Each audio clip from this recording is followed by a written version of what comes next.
ಜೀವಾಮೃತ ಫಿಲ್ಟರ್ ಮಾಡೋಕ್ಕೆ ಜಾಲರಿಗೆ ಸೀರೆ ಹಾಕಿ ಅಡ್ಜಸ್ಟ್ ಮಾಡಿ ಡ್ರಮ್ ಒಳಗೆ ಬಿಟ್ಟಿದ್ದೀವಿ.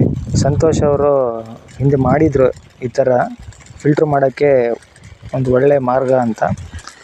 ಇವತ್ತು ಅದೇ ಥರ ನಾವು ಜೀವಾಮೃತ ವೆಂಚೂರಿಯಲ್ಲಿ ಕೊಡೋಕ್ಕೆ ಅದೇ ಥರ ಜಾಲರಿ ಮತ್ತು ಸೀರೆ ಉಪಯೋಗಿಸಿ ಮಾಡಿದ್ದೀವಿ.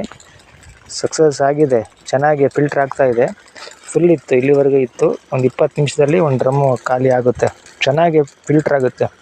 ಯಾರಾದರೂ ಜೀವಾಮೃತನ ಫಿಲ್ಟ್ರು ಮಾಡಬೇಕು ಅಂತ ಇದ್ದರೆ ಈ ರೀತಿ ಮಾಡಿದ್ರೆ ₹500 ಖರ್ಚು ಬರುತ್ತೆ ಅಷ್ಟೇ, ಇನ್ನೇನೂ ಇಲ್ಲ. ₹500, ಈ ಜಾಲರಿಗೆ ₹500 ಇದೆ, ₹500 ಆಗುತ್ತೆ. ಮತ್ತು ಹಳೆ ಸೀರೆ ಮನೆಯಲ್ಲೇ ಇರುತ್ತೆ. ಅತಿ ಈಸಿಯಾಗಿ ಜೀವಾಮೃತ ಫಿಲ್ಟ್ರ್ ಮಾಡ್ಕೊಂಡು ನಾವು ಗದ್ದೆಗಳಿಗೆ, ತೋಟಗಳಿಗೆ ಕೊಡ್ಬೋದು. ಕೆಲಸನೂ ಕಡಿಮೆ ಆಗುತ್ತೆ. ಗಿಡದ ಬುಡಕ್ಕೆ ವೈದ್ಯುತ್ ಹಾಕೋದು ತಪ್ಪುತ್ತೆ. ನೋಡಿ, 20 ನಿಮಿಷದಲ್ಲಿ ಡ್ರಮ್ಮು ಖಾಲಿಯಾಗಿದೆ.